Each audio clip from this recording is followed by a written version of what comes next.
പ്രഭാസിൻ്റെ പുതിയൊരു ട്രെയിലർ വന്നിട്ടുണ്ട്. രാജാസാബിൻ്റെ ട്രെയിലർ ഇറങ്ങിയിട്ടുണ്ട്. ഒരു ആറ്റംബം പാകാനാണ് സാധ്യത എന്നാണ് എനിക്ക് തോന്നുന്നത് കണ്ടിട്ട്. VFXൻ്റെ ക്വാളിറ്റിയൊക്കെ ഉണ്ടെങ്കിലും ഈ കാലത്തും ഇതുപോലെ ചന്ദ്രമുഖി 2 പോലെയൊക്കെ ചെയ്തു വച്ചിരിക്കുന്ന പ്രഭാസ് കുറേയും കൂടെയൊക്കെ സെലക്റ്റീവ് ആയില്ലേ നടക്കില്ല. ആകെ ഒരു വിജയമുള്ളത് ബാഹുബലി എന്നുള്ള വിജയം മാത്രമേ ഉള്ളൂ. കൽക്കി വിജയിച്ചിട്ടെങ്കിലും അമിതാഭ് ബച്ചനും കമലഹാസനുമാണ് അതിനകത്ത് ഷൈൻ ചെയ്തത്. ആ പടത്തിലും നമ്മുടെ പ്രഭാസ് പൂർണ്ണ പരാജയമായിരുന്നു.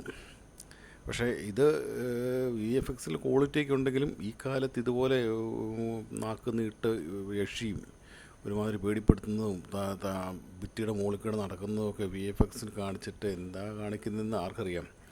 ഏതായാലും ക്വാളിറ്റി ട്രെയിലറാണ് വന്നിരിക്കുന്നത്. പക്ഷേ കണ്ടിട്ട് ഒരു ബോംബ് ലക്ഷണമാണ് എൻ്റെ മേക്കിംഗ്. അത് കണ്ടിട്ട് ഒരു കഥയുടെ മേക്കിംഗ് കണ്ടിട്ടൊരു ബോംബ് ലക്ഷണമാണ് എനിക്ക് തോന്നുന്നത്. പ്രഭാസ് കുറേ കൂടെയൊക്കെ ശ്രദ്ധിക്കുക. നല്ല ഡയറക്ടറൊക്കെ ഒരു ചെറിയ പടമൊക്കെ ചെയ്താലും പ്രഭാസ് നല്ലപോലെ ചെയ്യുകയാണെങ്കിൽ ഇനിയും പ്രഭാസിന് മുന്നോട്ട് പോകാം. ഏതായാലും ഒന്ന് കണ്ടു നോക്കൂ കേട്ടോ. രാജാസാബ് ട്രെയിലർ.